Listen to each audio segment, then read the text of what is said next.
Surprised I haven't talked about this topic before, and I've never written about it either. So this is a Revision Theory YouTube channel exclusive.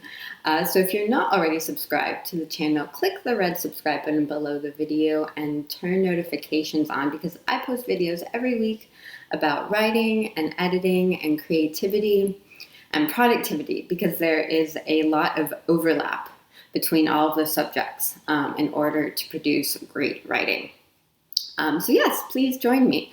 And so the topic that I've never covered before, that I'm covering for the first time right now, is what if someone steals your writing? Or rather, the fear of when you start publishing your writing, when you start putting your ideas out there, that someone is going to take it,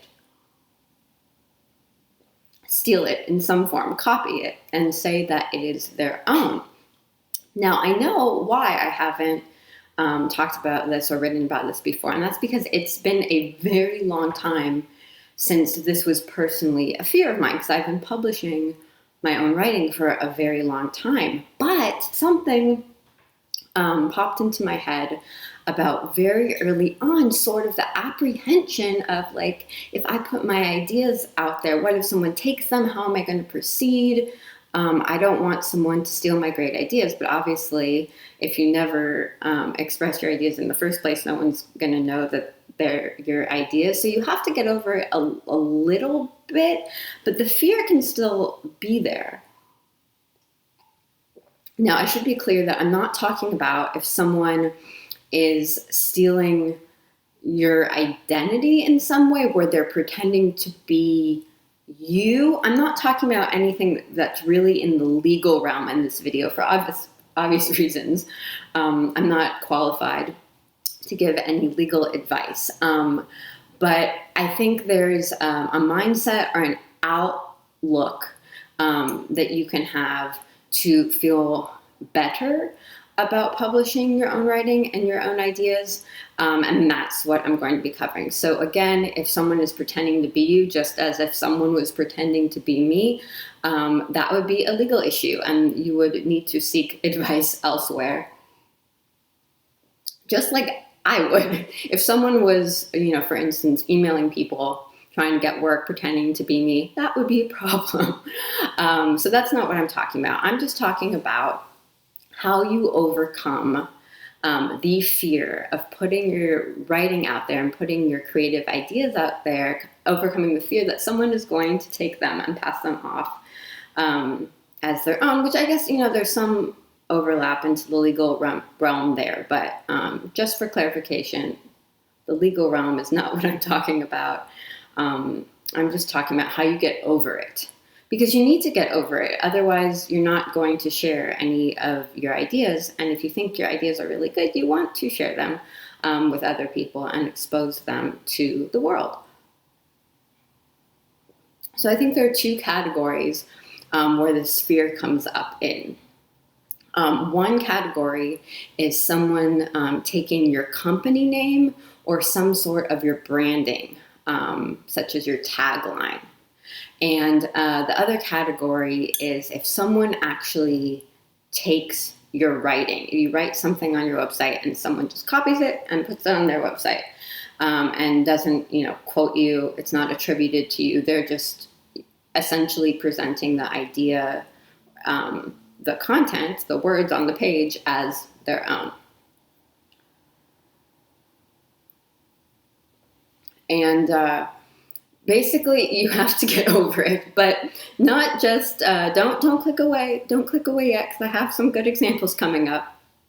It's not just getting over it as a very, passive thing. It's actually very empowering for what you're going to have to deal with as a creative person doing creative work in general.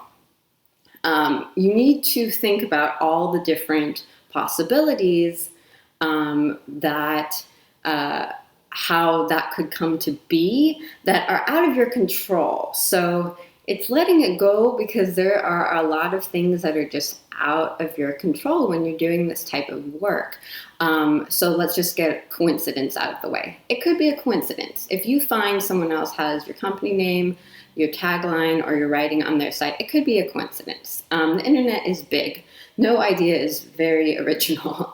There's going to be a lot of repetition. And so I think just understanding that and some coincidences happen can calm your anger down a little bit, because I really think a lot of this is relevant for new writers, because you instantly go to an emotional reaction because this hasn't happened before. So, it would make you very angry or upset or frustrated. Coincidence is a big thing. I went to so many lengths to protect the name revision fairy, early taglines that I had that I was very protective of, and something that happens with taglines is that they'll evolve and you'll change them a million times. So being protective of them in the beginning is a very big waste of time. I learned that the hard way, or I learned that through experience, because no one could have told me at the time that it wasn't going to matter, because I thought it mattered so much, but it doesn't matter.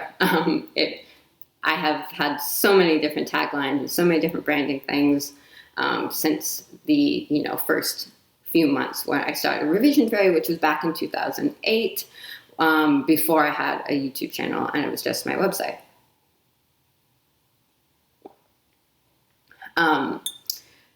So what I learned, again, through experience, it's not so much the hard way, but through experience, is that the value that you bring to through your services as a writer is specific to you. It's so much more than a name or a tagline. And even with someone taking your writing and passing it off as their own, let them do that. The value that you bring is more than just that piece of writing. And think of it this way. If someone is so desperate for creative content that they steal something from your website and pass it off as their own on their website, where is their career going? They're not going to have the skill set to have any success if they get hired at all. If they resort to building up their own website by stealing your content, they're not getting very far, because they're not actually doing the work, and they're not putting in all the time and the practice that they need in order to be someone who delivers when they're hired as a writer, or whatever the creative work is that they're passing off as their own. So I really think if you can laugh about it a little bit, it's really helpful to just move on. This happened to me, and I don't even remember how I responded. It was a very, very long time ago. The only part that I remember is that someone emailed me about my editing services, and they had their website URL in their email signature. So naturally, I clicked on it to, gauge what they do while I was thinking of my response to them. And I found the exact writing that was on my website on their website.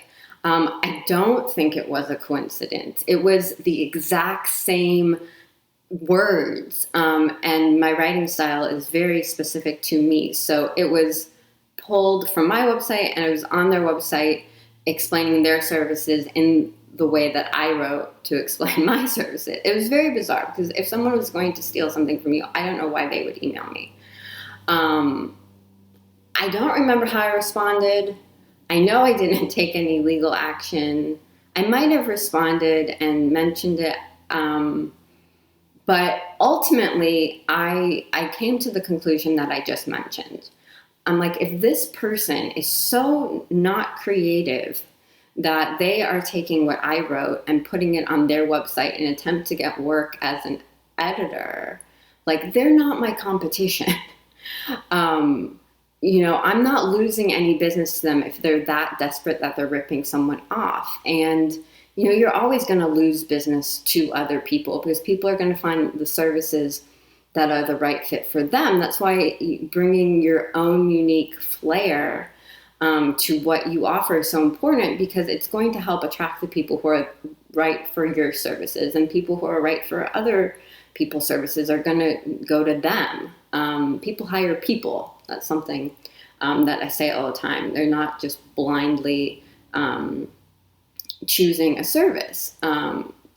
That's why, your writing voice and having something special to offer is important in your marketing material. So I just I was very angry when that happened.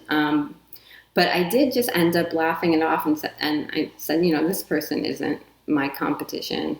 If they want to steal my writing, fine. And I have no idea. Again, I don't even remember their name. So I don't know what they're doing today, how long that did or did not work out for them.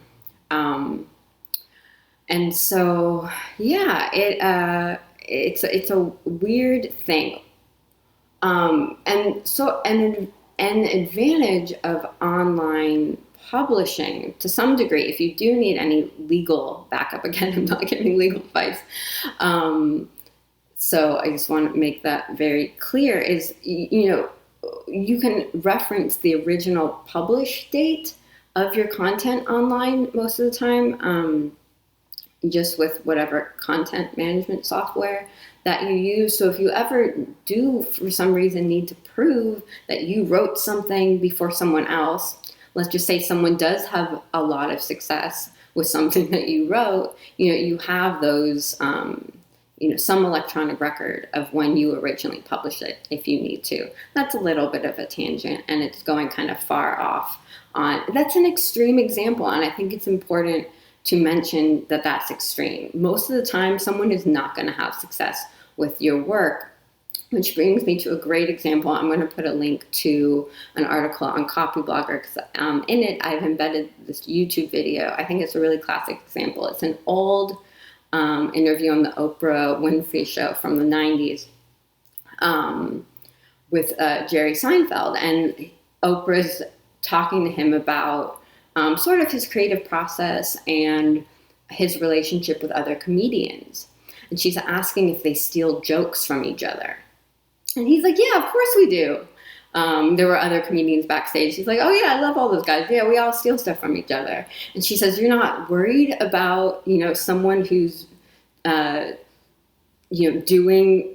performing work that you came up with on your own? And this line I just love, and I think of it all the time. He says, I hope I'm getting this right, but you can watch this video. He says, where is he going with my act? Where is he going with my act? It's my act. Where is he going with it? And that's exactly what I'm talking about when I'm saying what the value that you offer as a writer, as a service provider, as someone who offers creative services is so much more than just the words that someone can steal. It's your delivery. It's your work ethic. It is, your attention to detail. It's all the special qualities that only you offer. Your experience, your creative vision, all that specific to you. It's so much more than someone just stealing a specific thing that you created. So where's he going with my act? I love that. I think it's really important, and it helps get over. Again, the main theme of what I'm talking about is the fear of creating work, putting it out there, and someone stealing it, so you just keep it to yourself. And my message is really, don't keep it to yourself. Put it out there, because where is someone else going with your act? All right. Once again, if you have not already clicked the red subscribe button below the video, give it a tap. Turn notifications on, and if you found this video helpful, so that you start doing more of what you care about and what is important to you, give this video a like. The likes always help me. It helps me determine what to talk about more in the future. So thank you so much. I'll talk with you soon.